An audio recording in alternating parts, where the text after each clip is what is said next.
Syria, because that country is picking up the pieces following the end of the brutal Assad dictatorship. Yeah, that's right. So Syria's President Ahmad al-Shara visited the White House last week, where Donald Trump praised him and where he said that he would ask Congress to lift the remaining sanctions on Syria. So to find out more, I spoke to Aya Ibrahim, asking her to explain what sanctions were still in place and which ones could still be lifted. European Union sanctions and US sanctions have been lifted. What remains are these more targeted sanctions against terrorist organizations, particular individuals that have been involved in terrorism, drug trafficking. Captagon was for very many years a huge issue coming out of Syria, specifically for countries surrounding Syria.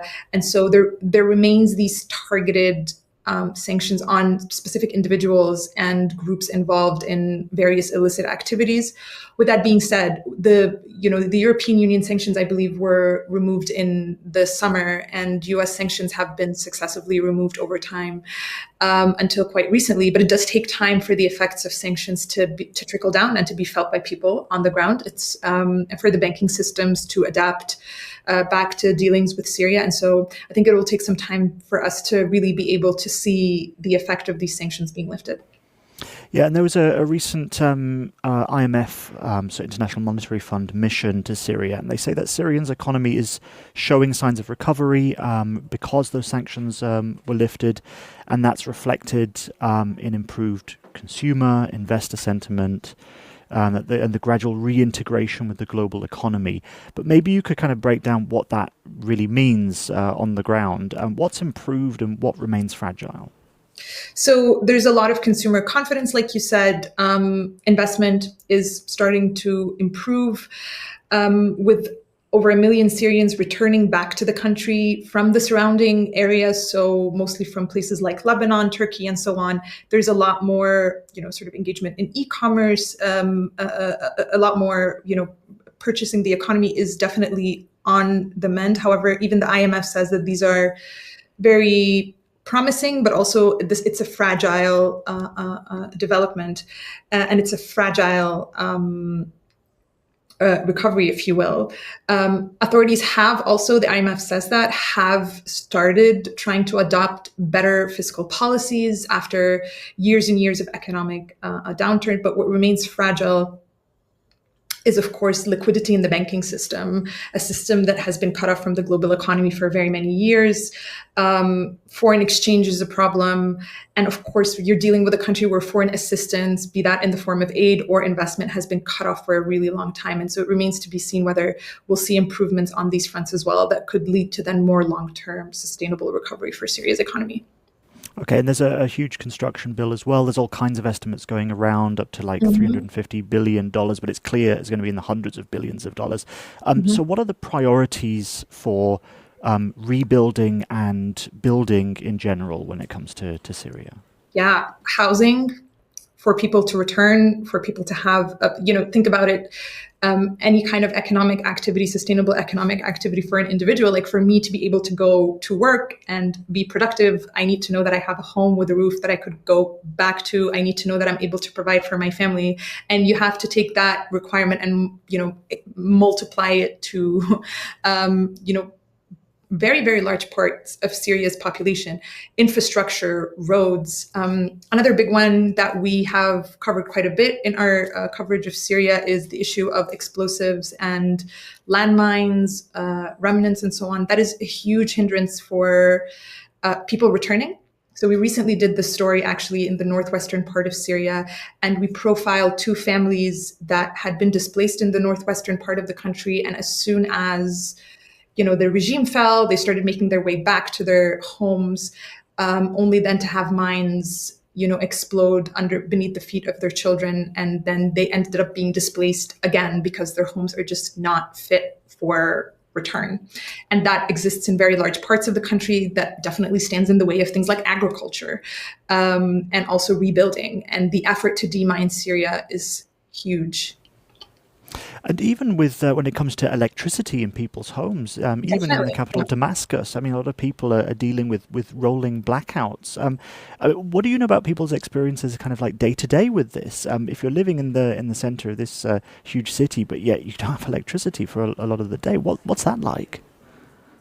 Yeah, I mean, when we were there, it was quite, my team and I, we do go to Syria quite regularly, but it is like that, you could be, imagine you're a shop or a restaurant or a hotel, and you can't really reliably provide your customers with electricity for the services that they're there to get for you.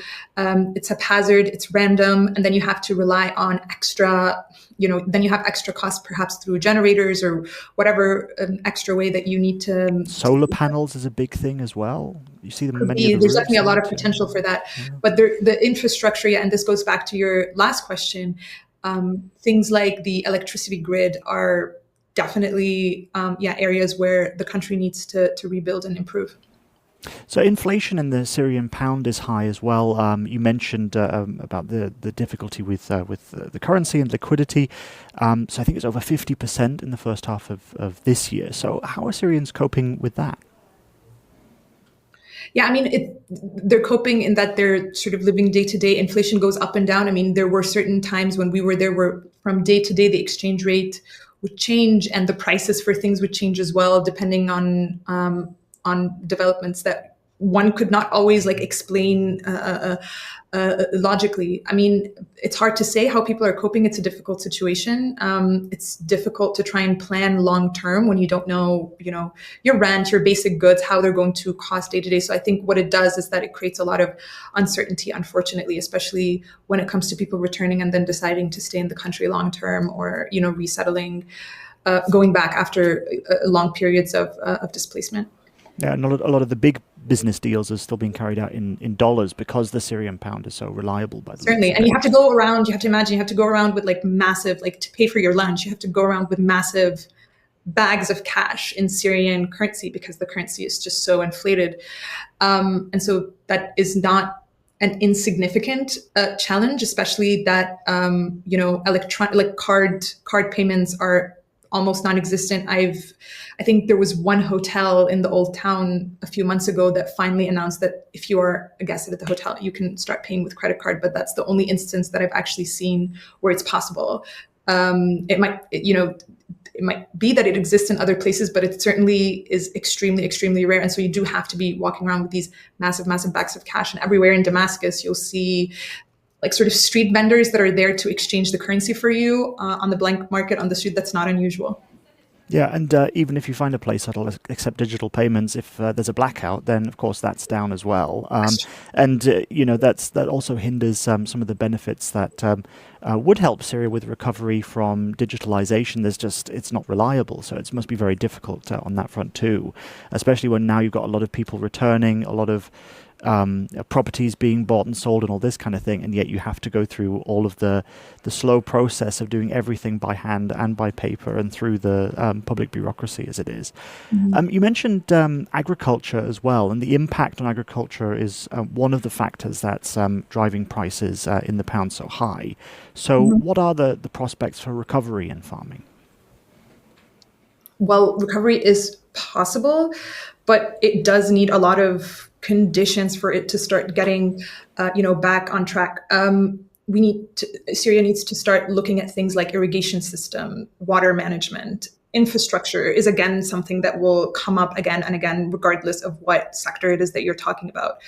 There's still, the supply chains for things like fertilizer, equipment for agriculture, and of course, demining of farmland, which has been ignored largely for a very, very long time. I will also say that another big, and this is across industry and not just on agriculture or anything else. You have this central government that still isn't in control of the full territory of Syria, and there's still a lot of open security questions with different parts of the country, and obviously that, in and of itself, doesn't really inspire external investor confidence necessarily. And so they're sort of the very clear economic challenges, but there are massive political challenges that stand in the way of recovery. And one of them is that the central government is actually in charge, that it enjoys the the confidence of everybody in Syria. This is a country that has really been plagued with sectarian violence and groups being deeply distrustful of each other for very many decades. This is nothing that this particular government is responsible for alone. And I think good governance, real signs that there isn't going to just be another kleptocracy are needed to inspire confidence, not just from Syrians, which there's a lot of optimism, and there should be a lot of optimism because Assad, getting removed is something that, even a few days before he was removed, I would not have guessed to have happened. This happened in December of last year. It kind of caught everybody by surprise how fast the rebels were able to advance. And so there's a lot of reason for optimism, but also a lot of reason for skepticism. And I think for that confidence and that optimism to remain over time, there's a lot that the current government needs to do to prove that it is a government for all Syrians and that it doesn't want to repeat some of the issues of past regimes. Okay, so let's dig into that governance aspect then. And Syria's President Ahmed al-Shara visited the White House recently. What was the outcome of talks with President Trump? Because, of course, Trump's opinion here, Trump's views are actually very important for the future of Syria, especially when it came to the decision to lift sanctions. Yeah, al-Shara is kind of a massive, massive surprise. If you just think about his character arc, he was sitting on stage, I think a few months ago with the former CIA director. This was a man who, essentially was tasked with hunting him for very many years. And so, you cannot say enough about the kind of incredible international legitimacy that al-Shara was able to win over a very, very short period of time. The fact that he was in the White House recently, the United States lifted sanctions in Saudi Arabia. This was announced at this conference in Saudi Arabia also earlier this year. And so he has, for some reason, been able to win a lot of international legitimacy. And the talks at the White House seem to be positive to a large extent. Donald Trump was sort of joking with him about how many wives. There were all these sort of very, comical moments, that almost surreal moments. And so it does, at least on the surface of it, seem to have been a very, very successful. But just the fact that he was invited to the White House so soon after the removal of Bashar al-Assad is quite extraordinary. Yeah, there was this moment when Trump gave Shara a bottle of his perfume and was spraying it on him. It's a very odd situation, and especially when you take into account, like you said, this arc of what's happened with Shara, where he came from and to where he is now. But the World Bank says that a rebound in Syria's fortunes, especially an economic rebound, is still extraordinarily uncertain. So what are Syrians saying? Are they confident that al-Shara will deliver on his promises of peace, stability and growth? Or are they nervous that there could be backsliding into authoritarianism, let's put it that way? I think there was a lot of euphoria at the beginning that was quickly sort of faced with reality on the ground. And again, these are not things that this particular government or Ahmed al-Shara has caused directly, but certainly some of the ways that the government has dealt with these challenges has definitely inspired a lot of skepticism. And by that, I really mean the flare-ups of sectarian violence at the coast, sort of around April, March, and then later in Swaida with the Druze. Then this was sort of around July and the summer. And in both cases, there's very, very good reasons to believe that government or government-linked forces were involved in violations. And it's exactly these flare-ups and sectarian violence that are extremely triggering for very large parts of the Syrian population, which is very diverse, which has a lot of so-called minorities who fear for their security and fear for their inclusion. And when they see something like this happen, well, that definitely, that casts a shadow on what this government can and is quite frankly willing to do for the unity of Syria, and for a point to be reached where all Syrians feel like they're included equally. There's also the investigation into the violations in the coast, which didn't completely let off government forces didn't completely let them off the hook, government forces, but it certainly, a lot of Syrians have told me they don't feel like this was, the condemnation of government force involvement or forces that are linked to the government was strong enough. And that was just a taste and a amuse-bouche of our podcast, The Dip. If you want to hear more or see more, check out the QR code that's on your screen right now.